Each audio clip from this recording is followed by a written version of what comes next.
बिस्मिल्लाहिर्रहमानिर्रहीम, अस्सलाम वालेकुम। चाइना और नेपाल ने मिलकर मुकम्मल तौर पर इंडिया को धबरदूस कर दिया है और अगले मरहलों के अंदर भी ऐसा होता नजर आएगा।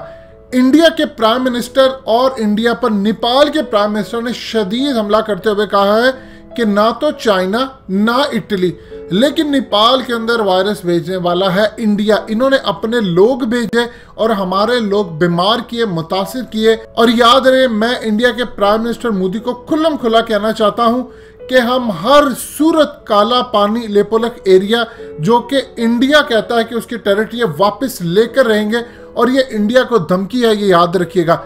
इंडिया इस तमाम सूरत हाल के अंदर हमारे अंदर जो गंद कर रहा है उसको हम साफ करेंगे। ये इतनी बड़ी स्टेटमेंट है। एक वक्त ये था।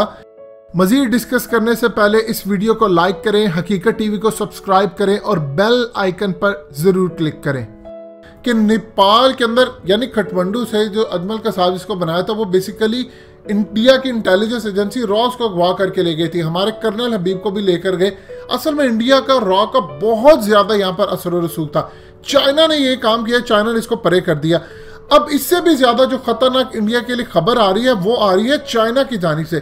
चाइना की फौज, उनके हेलीकॉप्टर्स, उनकी आर्मी और उनकी स्पेशल फोर्सेस इस वक्त लद्दाख सिक्किम बॉर्डर के ऊपर आ चुकी हैं। और उसके अलावा इंडिया के एयर चीफ ने उनके मीडिया को आकर बताया है कि चाइना के हेलीकॉप्टर्स की एक्टिविटी इस वक्त यहाँ पर सामने आ रही है और हम पूरी तरह इसको मॉनिटर कर रहे हैं। चाइना ने धमकी दी है कि तुम 12 किलोमीटर जो बॉर्डर क्रॉस करके आगे आए हो कंस्ट्रक्शन करने के लिए, वापस चले जाओ। ये ना हो कि 2017 की तरह डोकलाम पर जो हमला किया था चाइना ने, जिसमें तकरीबन 150 से ज्यादा भारतीय फौजी भी मारे गए थे।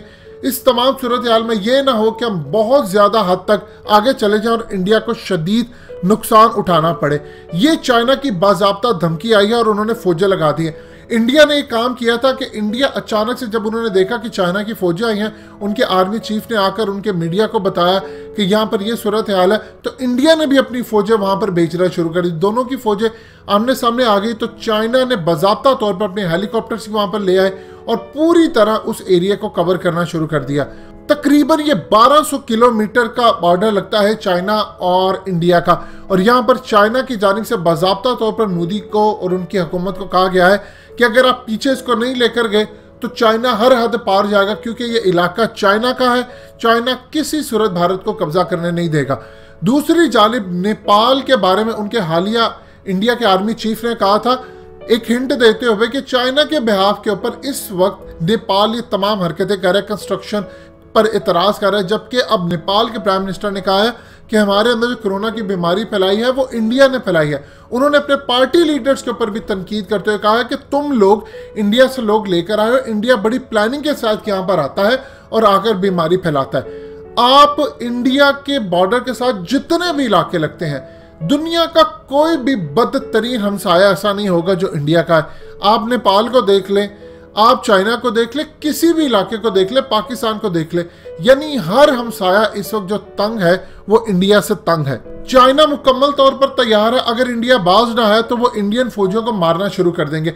इंडियन मीडिया एक खबर की तस्दीक नहीं कर रहा, वो मुकम्मल तौर पर इसको डिनाई कर रहा है। लेकिन एक दिन पहले इंडिया की ठुकाई की है चाइना ने। उनके मीडिया ने कंफर्म किया है कि 5 मई को जो हाल ही के अंदर उनकी आपस में लड़ाई हुई थी, उसके अलावा 9 मई को लड़ाई हुई और 18 मई को चाइना ने लड़ाई की और अपनी फौजें आगे ले गया ताकि इंडिया यहां पर किसी सूरत ना आ सके।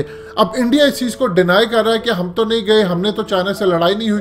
वो कह रहे हैं कि हमने इंडियन फौजियों की ठुकाई की है। इसी तरह 2017 में डोकलाम के ऊपर जब भारतीय फौजियों को मारा गया तो इन्होंने डिनाई किया हमारे तो कोई फौजी मरे नहीं है, जबकि चाइना क्लेम करता रहा कि हमने तो वहां पर लाशें बिछा दी हैं। ये इस वक्त सूरत हाल है इंडिया के लिए। और दूसरी जानिब इंडिया तमाशे क्या कर रहा है कि अफगान तालिबान के बारे में पाकिस्तान को रिपोर्टिंग कर रहे हैं। देखिए जी, अफगान तालिबान ने पाकिस्तान का साथ छोड़ दिया। अगर अंदर की खबरें बता दें अफगान तालिबान और पाकिस्तान की, तो भारतीय मीडिया और उनकी सरकार के परखचे उड़ जाएं, उनकी आवाम को भी पता चल जाए। मोदी सरकार सारी जिंदगी अभी भी ब्लेम करता रहा कि आईएसआई अफगान तालिबान को कंट्रोल करती है, पाकिस्तान की फौज कंट्रोल करती है। लेकिन जब अफगान तालिबान के हवाले से जाली इन्होंने खबर दी, जिसको पाकिस्तान को फंसाने के लिए बेसिकली काम था कि पाकिस्तान अफगान तालिबान के साथ मिलकर यहाँ पर लड़ाई करने जा रहा है, उसके बाद सुहेल शाहीन ने इसकी तरदीद की, तो इंडिया ने साथ ये लगाकर खबर ब्रेक करना शुरू कर दी, देखिए वहां पर तो अफगान तालिबान ने कहा है हम तो कश्मीर में नहीं आना चाहते, उन्होंने नाम तक नहीं लिया, और जब उन्होंने आना होगा वो इंडिया से पूछ कर नहीं आएंगे। इंडिया इस वक्त पूरी तरह बौखलाया है, कभी वो चाइना के साथ लड़ा है, नेपाल भी उसके हाथ से चला गया, चाइना भी चला गया, WHO के अंदर उनके खिलाफ बड़े लेवल पर चाइना की धमकियां सामने आई हैं। ऑलरेडी ली जियाओ ने कह दिया अगर किसी भी सूरत किसी भी मुल्क ने ताइवान को ऑब्जर्वर बनाने की कोशिश भी की तो उसको भयानक नताइज भुगतना पड़ेंगे। असल में ये खुली धमकी थी इंडिया को, और अब फौजें भी उनकी आ गई हैं, अगर ज्यादा कुछ करेंगे तो वो फौजें आगे तक लेकर इंडिया के इलाके में उतार देगा। दोस्तों, हकीकत टीवी को सब्सक्राइब करना मत भूलिए, वीडियो को लाइक करें, शेयर करें और कमेंट सेक्शन में अपनी राय का इजहार जरूर करें।